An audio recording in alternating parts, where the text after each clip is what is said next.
അർശിന്റെ ചോട്ടില് ആദം നബി അലൈഹി സ്വലാം ചിലരുടെ വിഷയത്തിൽ ഇടപെട്ടിട്ട് രക്ഷപ്പെടാതെ കാണുമ്പോൾ നബി സല്ലല്ലാഹു അലൈഹി വസല്ലം തങ്ങള് ഇടപെടുമത്രേ. തങ്ങൾ ഇടപെട്ടിട്ടും ഇവര് രക്ഷപ്പെടുന്നില്ല എന്ന് കാണുമ്പോൾ തങ്ങൾ മടിയിൽ നിന്നൊരു ബത്താക്ക എടുത്തിട്ട്, വെളുത്ത ഒരു ബത്താക്ക കഷ്ണം, ഒരു പേപ്പർ കഷ്ണം പോലത്തെ സാധനം എടുത്തിട്ട് അയാളുടെ നന്മന്റെ തട്ടിലിടലോടുകൂടി അയാൾ രക്ഷപ്പെടും.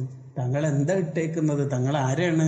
നിങ്ങളുടെ നബിയായ മുഹമ്മദ് നബിയാണ് സല്ലല്ലാഹു അലൈഹി വസല്ലം. തങ്ങൾ ഇട്ടതെന്താ? മോനെ, നീ ചൊല്ലിയ സ്വലാത്ത് ഞാൻ എടുത്തു വെച്ചതാണ്. അങ്ങനെ എടുത്തു വെക്കാൻ നമുക്ക് സ്വലാത്ത് ഉണ്ടാണ്.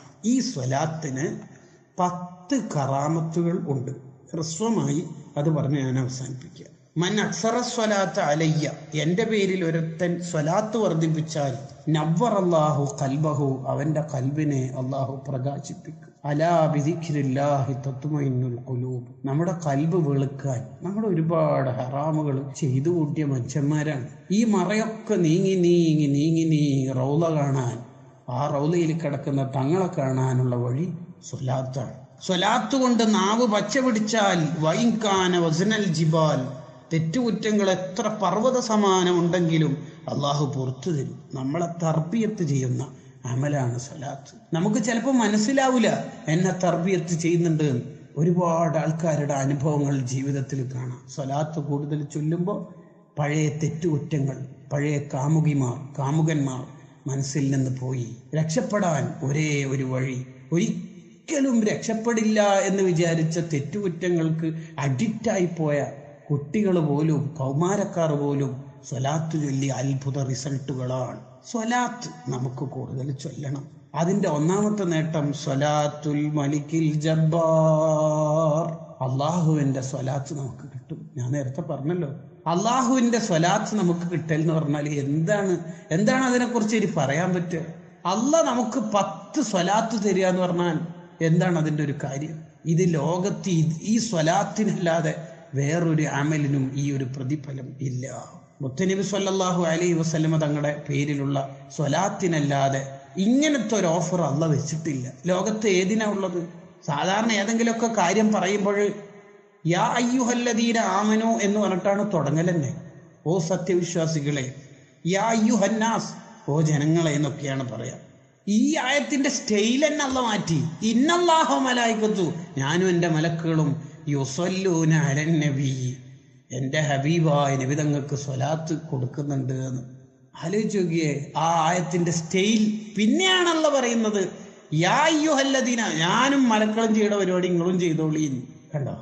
ആ അള്ളാഹുവിന്റെ സ്വലാത്ത് കിട്ടാൻ ഇബ്നു ഹജർ റളിയല്ലാഹു അൻഹു പറഞ്ഞതുപോലെ ആയിരക്കണക്കിന് തവണ, ലക്ഷക്കണക്കിന് തവണ നരകത്തുനിന്ന് രക്ഷപ്പെടുന്നതിനേക്കാൾ വലുതാണ് ഒരു സ്വലാത്ത് അള്ളാന്റെ അടുത്ത് നമുക്ക് കിട്ടാന്ന് പറയുന്നത്. അങ്ങനത്തെ 10 സ്വലാത്ത് ഒരു സ്വലാത്തിന്.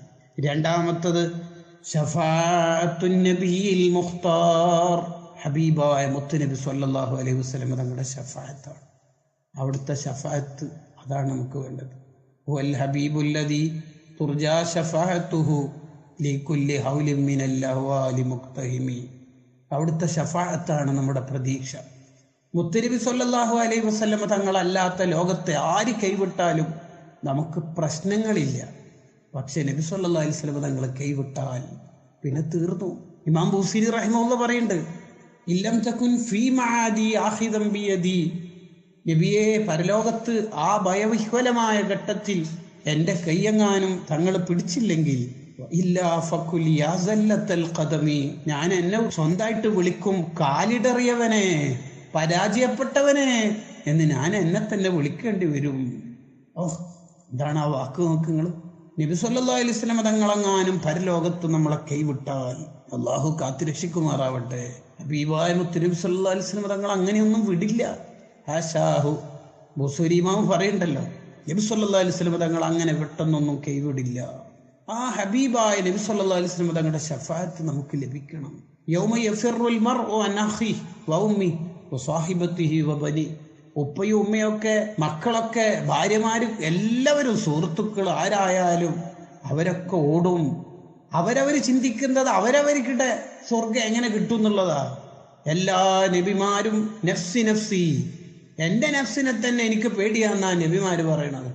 ആദ്യ നബി തൊട്ട് ഈസ നബി അലൈഹിസ്സലാം വരെ നീണ്ടു നിൽക്കുന്ന എല്ലാ നബിമാരും പറയണത് അതാണ്. എല്ലാ നബിമാർക്കും സ്വന്തം നഫ്സിനെ പേടിയുണ്ട്. അവരാരും തെറ്റ് ചെയ്തവരല്ല. നുബുവത്തിന്റെ മുമ്പും ശേഷവും വലിയ ശുദ്ധിയുള്ള ജീവിതം നയിച്ച മഹാന്മാരാണ് നബിമാർ. എന്നിട്ടും അവരുടെ നഫ്സിനെ അവർക്ക് പേടിയാണ്. എന്നാൽ നബി സല്ലല്ലാഹു അലൈഹി വസല്ലം തങ്ങൾക്ക് സ്വന്തം നഫ്സിനെ പോലും പേടിയില്ല. അത്രയും വലിയ പവറുള്ള ആളാ തങ്ങൾ പറയും, അനലഹ, ഞാൻ തന്നെ മക്കളെ ഷഫാത്തിന് വരൂ, ഷഫാത്തിന് വരൂ. ആ ഷഫാത്ത് നമുക്ക് കിട്ടണം. ഉപ്പയും ഉമ്മയും മക്കളെടുത്ത് നിന്ന് എന്തെങ്കിലും ഭാര്യയോട് ഗീബത്ത് പറഞ്ഞിട്ടുണ്ടോ, നമീമത്ത് പറഞ്ഞിട്ടുണ്ടോ എന്ന് നോക്കിയിട്ട് അവർക്ക് സ്വർഗം കിട്ടാൻ മക്കളെ അമല് കിട്ടോ എന്ന് വരെ പരുതും മഹ്ശറില്. ഒരാളും സ്വർഗത്തിലെത്താതെ ഷഫാത്ത് ചെയ്യൂല. ഹാഫിളായ മോന് സ്വർഗത്തിലെത്തിയാലേ മക്കൾക്ക് ഉപ്പാക്കും ഉമ്മക്കും ഷഫാത്ത് ചെയ്യുള്ളൂ.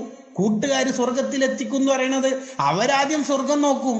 അവരവരുടെ സേഫ് സോൺ, സേഫ് സോണിൽ നിന്നതിന് ശേഷമേ ആരും നോക്കുള്ളൂ. എല്ലാവരും അവര് സ്വർഗത്തിലെത്തിയിട്ടേ തന്റെ ഉമ്മയില്ലല്ലോ, ഉപ്പയില്ലല്ലോ, ഏട്ടനില്ലല്ലോ, ഭാര്യ ഇല്ലല്ലോ എന്ന് ചിന്തിക്കുള്ളൂ. അതങ്ങനെ ഉണ്ടാവുള്ളൂ. സ്വന്തം ഭാര്യ പോലും ഭർത്താവിന്റെ അടുത്തുനിന്ന് ആമല് കിട്ടോ, അയാൾ എന്നെ വേദനിപ്പിച്ചതിന്, കടം വാങ്ങിയത് തിരിച്ചു തരാത്തതിന്, കുറ്റപ്പെടുത്തിയതിന്, ഗീബത്ത് പറഞ്ഞതിന് കിട്ടുമോ നോക്കും. എത്ര ഇഷ്ടം എന്ന് പറഞ്ഞാലും, വെരി ഇന്റിമേറ്റ് ഫ്രണ്ട്സ് എന്ന് പറഞ്ഞാലും, നമ്മുടെ ചങ്കായാലും ആരായാലും അവരവര് സ്വന്തം സ്വർഗത്തിലെത്താൻ നമ്മുടെ സ്വന്തം അമല് പിടിച്ചു പറിച്ചു പോകാനുള്ള ഘട്ടങ്ങൾ, മലാലിമുകൾ അവര് നോക്കും. എന്നാൽ ഒരാള് മാത്രമേ ലോകത്ത് അതൊന്നും തുനിയാതെ എങ്ങനെയെങ്കിലും ഉമ്മത്തിനെ സ്വർഗത്തിലേക്ക് എത്തിക്കാൻ പറ്റുമോ. നബി തങ്ങള് മഹ്ശറില് റെസ്റ്റ് കിടക്കൂല, റെസ്റ്റ് ഇരിക്കൂല. അങ്ങോട്ടും ഇങ്ങോട്ടും എന്നെ കാണാതെ മലക്കുകൾ ആരെങ്കിലും എന്റെ ഉമ്മത്തിനെ നരകത്തിൽ കടത്തുന്നുണ്ടോ എന്നുള്ള പേടി കൊണ്ട് അങ്ങോട്ടും ഇങ്ങോട്ടും നടക്കുകയാണ് ഹബീബായ മുത്തുനബി സല്ലല്ലാഹു അലൈഹി വസല്ലം. ഇടക്ക് അർശിന്റെ തണലിൽ വന്നിരിക്കുമ്പോ അതിന് വിപരീതാ തങ്ങളുടെ ഉമ്മത്തിൽപ്പെട്ട ഒരാളെ വിചാരണക്കെടുക്കുന്നുണ്ട്. അപ്പോൾ തങ്ങൾ അവിടെ വന്ന് ഇടപെടും. ഒരാളും സ്വന്തം നന്മതിന്മ തൂക്കണ തുലാസ് നോക്കില്ല. അവരും നോക്കുന്നത്, എല്ലാവരും നോക്കുന്നത് ഇലാ വജ്ഹി റസൂലില്ലാഹ്, മുത്തുനബി സല്ലല്ലാഹു അലൈഹി വസല്ലം തങ്ങളുടെ ശറഫാക്കപ്പെട്ട മുഖത്തേക്കാണ്. ആ മുഖത്തുനിന്നൊരു പുഞ്ചിരി വിടർന്നു കിട്ടിയാൽ അവിടുത്തെ നാവ് കൊണ്ട് ഇവനെ എനിക്ക് വേണം, രക്ഷപ്പെടുത്തണം എന്നെങ്ങാനും പറഞ്ഞു കിട്ടിയാൽ ഹുവൽ ഹബീബുല്ലദീ തുർജ ശഫാഅതുഹു ലികുല്ലി ഹൗലിൻ മിനൽ അഹ്വാലി മുഖ്തഹിമീൻ. അല്ലാഹുവിന്റെ റഹ്മത്ത് ഒരിക്കലും ഇറങ്ങാത്ത സ്ഥലമാണ് നരകം. ആ അള്ളാന്റെ റഹ്മത്ത് ഒരിക്കലും ഇറങ്ങാത്ത നരകത്തിൽ പോലും അബൂ ലഹബ് നബി സല്ലല്ലാഹു അലൈഹി വസല്ലം തങ്ങൾ ജനിച്ച വിവരം അറിയിച്ച തന്റെ അടിമ സുവൈബത്തുൽ അസ്ലമിയെ മോചിപ്പിച്ചതിന്റെ പേരിൽ അബൂ ലഹബിന് എല്ലാ തിങ്കളാഴ്ചയും 2 വിരലിന്റെ ഇടയിലൂടെ വെള്ളം കിട്ടാറുണ്ട്. സ്വഹീഹുൽ ബുഖാരിയിലുള്ള സംഭവമാണ്.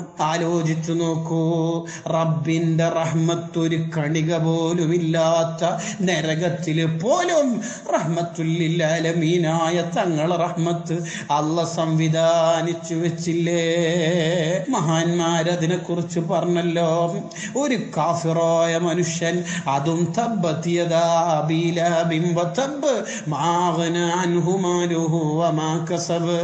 തന്റെ ഭാര്യയും മക്കളെയും എല്ലാവരെയും അടച്ചാക്ഷേപിച്ചുകൊണ്ട് ഒരു സൂറത്ത് തന്നെ ഇറക്കേണ്ടി വന്ന, നരകത്തിൽ കാലാകാലം കിടക്കേണ്ട, തങ്ങളത്രയും ബുദ്ധിമുട്ടിച്ച വലിയ ധിക്കാരിയായ അബൂ ലഹബിന് പോലും റബീഉൽ അവ്വലിന്റെ നബിദിനാഘോഷത്തിന്റെ ഭാഗമായി അയാൾ ഒരു സന്തോഷ പ്രകടനം നടത്തിയതിന്റെ പേരിൽ അയാൾക്ക് ഇത്രയും വലിയ ഓഫർ ഉണ്ടെങ്കിൽ, അല്ലാഹ് മുഅ്മിനീങ്ങള് കൊല്ലം റബീഉൽ അവ്വൽ വരുമ്പോ എത്ര പാവപ്പെട്ടവരും ഭണ്ഡാരം പൊളിച്ചുകൊണ്ട് കുട്ടികളിങ്ങനെ ദഫും മുട്ടി സ്കൗട്ടിന്റെ അകമ്പടിയോടെ വരുമ്പോ പാവപ്പെട്ട സ്ത്രീകളെ കാണാറില്ലേ?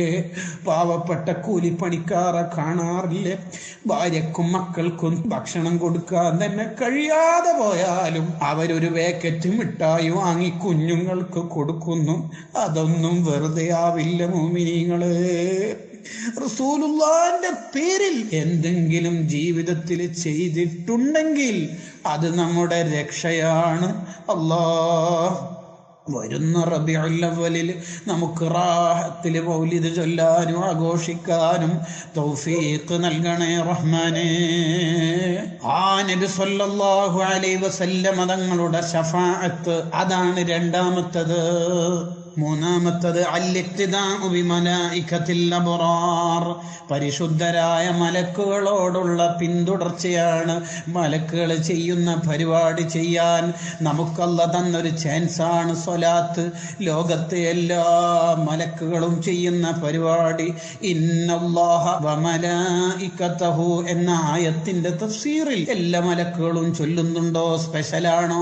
അല്ല, മുഴുവൻ മലക്കുകളും ഹബീബായ മുത്തുനബി സല്ലല്ലാഹു അലൈഹി വസല്ലമ തങ്ങൾക്ക് സ്വലാത്ത് ചൊല്ലുന്നുണ്ട്. ആ മലക്കുകൾ ചെയ്യുന്ന പരിപാടി നമുക്ക് കൂടി ചെയ്യാം.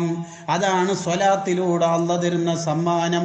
നാലാമത്തത് മുഖാലഫത്തുൽ മുനാഫിഖീന വൽ കുഫാർ, കാഫിരീങ്ങളോടും മുനാഫിക്കീങ്ങളോടും എതിരാവാൻ സ്വലാത്തിലൂടെ സാധിക്കും എന്നതിന് വേറൊരു വ്യാഖ്യാനവുമുണ്ട്. സ്വലാത്ത് വർദ്ധിപ്പിക്കുന്നവൻ മുനാഫിഖാവില്ല. സ്വലാത്ത് വർദ്ധിപ്പിക്കുന്നവൻ ഒരിക്കലും കാഫിറായി അവിശ്വാസത്തോടെ മരണപ്പെടില്ല. അവന്റെ ആഖിബത്ത് എത്രയായാലും ചീത്തയാവില്ല. അവന്റെ ജീവിതത്തിൽ വല്ല അബദ്ധവും വന്നുപോയിട്ടുണ്ടെങ്കിൽ തന്നെ, കേട്ടിട്ടില്ലേ സുഫിയാനു സൗരി റളിയല്ലാഹു അൻഹുവിന്റെ സംഭവം? ഹജ്ജിന്റെ വേളയിൽ സ്ഥിരമായി സ്വലാത്ത് ചൊല്ലുന്നു, തൽബിയത്തിന്റെ ഘട്ടത്തിലും സ്വലാത്ത് ചൊല്ലുന്ന ഒരാളെ കണ്ടപ്പോൾ സുഫിയാൻ തങ്ങൾ ചോദിച്ചു, ഇതിന്റെ പിന്നിൽ വല്ല രഹസ്യവുമുണ്ടോ? നമുക്കൊക്കെ അറിയാവുന്ന സംഭവമല്ലേ. എൻ്റെ വാപ്പനെ കൂട്ടി ഞാൻ ഹജ്ജിന് പുറപ്പെട്ടതാണ്. വഴിയിൽ നിന്ന് എൻ്റെ വാപ്പ രോഗം പിടിച്ച് മരണപ്പെട്ടുപോയി. ഏകാന്തനായി വളരെ ടെൻഷനായി നിൽക്കുമ്പോൾ അതിൻ്റെ മേലെ ഒന്നുകൂടി ദുഃഖം വന്നു. എൻ്റെ വാപ്പൻ്റെ മുഖം കറുത്തിരുണ്ടുപോയി. വളരെ ടെൻഷനായി ഒരു സ്ഥലത്ത് ഞാനിങ്ങനെ കിടക്കുമ്പോൾ, ക്ഷീണത്തോടെ കിടന്നുറങ്ങുമ്പോൾ, അതാ ഒരു സുന്ദരനായ മനുഷ്യൻ സുന്ദരമായ രൂപത്തിൽ വന്നിട്ട് എൻ്റെ വാപ്പന്റെ മുഖം തടവി. ഞാൻ കൈപിടിച്ച് ചോദിച്ചു, മന്നന്ത, നിങ്ങൾ ആരാണ്? അന റസൂലുള്ളാഹ്, നബി സല്ലല്ലാഹു അലൈഹി വസല്ലമ തങ്ങളാണ്. നിന്റെ വാപ്പ ചില തെറ്റുകുറ്റങ്ങൾ ചെയ്യാറുണ്ട്, വിശദീകരിച്ചു. എന്നിട്ട് പറയുകയാണ്, നിന്റെ വാപ്പ എപ്പോഴും സ്വലാത്ത് ചൊല്ലുന്ന ആളാണ്. സ്വലാത്ത് ചൊല്ലുന്ന ആള് മരണപ്പെടുമ്പോൾ, വിഷമം അനുഭവിക്കുമ്പോൾ ഉടനെ ഞാൻ അവിടെ എത്തുന്നു. മുഅ്മിനീങ്ങളെ, മരണം ഈമാനോടെ ആക്കാനുള്ള വഴിയാണ്. ഹബീബായ മുത്തുനബി സല്ലല്ലാഹു അലൈഹി വസല്ലമ തങ്ങളുടെ പേരിലുള്ള സ്വലാത്ത്. അഞ്ചാമത്തത് മഹവുൽ ഖതായ വൽ ഔസാർ, നമ്മുടെ തെറ്റുകുറ്റങ്ങളുമായി കളയും. ഒരൊറ്റ സ്വലാത്ത് കൊണ്ട് കൊല്ലക്കണക്കിനുള്ള തെറ്റുകുറ്റങ്ങൾ മായ്ക്കുമെന്ന് ഇമാം ഖസ്വല്ലാനി റഹിമഹുല്ലാഹ് അവിടുത്തെ മസാലിക്കുൽ ഹനഫയിൽ പറയുന്നുണ്ട്. ഒരു സ്വലാത്ത് ചൊല്ലുന്നത് ആത്മാർത്ഥതയോടെയാണെങ്കിൽ, വേറൊന്നിനും വേണ്ടിയല്ല, ആരെയും കാണിക്കാനല്ല. ചൊല്ലുന്ന സ്വലാത്ത് ഒരൊറ്റ എണ്ണമാണെങ്കിലും അത് ആത്മാർത്ഥതയോടെയാണെങ്കിൽ അതിൻ്റെ ഫലം എവിടെ വരെ എത്തുന്നറിയോ? 80 കൊല്ലത്തെ ദോഷം വരെ റബ്ബ് ഒറ്റ സ്വലാത്ത് കൊണ്ട് പുറത്തു തരുന്നതാണ്. അള്ളാഹു നമുക്ക് ധാരാളം സ്വലാത്തുകൾ ചൊല്ലാൻ തൗഫീഖ് നൽകുമാറാവട്ടെ. ആറാമത്തത് ഖളാഉൽ ഹവായിജ്, നമ്മുടെ ആവശ്യങ്ങളെല്ലാം നിർവഹിക്കപ്പെടും. 100 സ്വലാത്ത് ഒരാൾ ദിവസവും ചൊല്ലിയാൽ 30 ആവശ്യങ്ങൾ ദുനിയാവിൻ്റെതും 70 ആഖിറത്തിൻ്റെതും. നോക്കൂ, ആഖിറത്തിൽ എന്തെല്ലാം ആവശ്യമുണ്ട്. സിറാത്ത് പാലം വരാനുണ്ട്, നന്മതിന്മ തൂക്കുന്ന ഘട്ടമുണ്ട്, വലതിടത് കൈയിൽ കിതാബ് വിതരണം ചെയ്യുന്ന ഘട്ടമുണ്ട്, ഹിസാബിന്റെ ഘട്ടമുണ്ട്, ഹൗദുൽ കൗസറിന്റെ വിതരണമുണ്ട്. ഇങ്ങനത്തെ പല പല ആവശ്യങ്ങളും നമുക്ക് ആഖിറത്തിലുണ്ട്. അവിടെയുള്ള 70 ആവശ്യങ്ങൾ തീർക്കാൻ സ്വലാത്ത് കൊണ്ട് സാധിപ്പിക്കുമെന്ന് ഹബീബായ മുത്തുനബി സല്ലല്ലാഹു അലൈഹി വസല്ലമ തങ്ങൾ പറയാണ്. ഏഴാമത്തത് തൻവീറുൽ ലവാഹിരി വൽ അസ്റാർ, അകവും പുറവും ശുദ്ധിയാവും, ഖൽബ് നന്നാവും. പലരുടെയും ലാഹിർ ടോപ്പായിരിക്കും. കാണുന്നില്ലേ, തലപ്പാവും താടിയും ഡ്രസ്സൊക്കെ നമുക്കൊക്കെ ഉണ്ട്. നമ്മുടെ അകം ചീത്തയാണല്ലോ.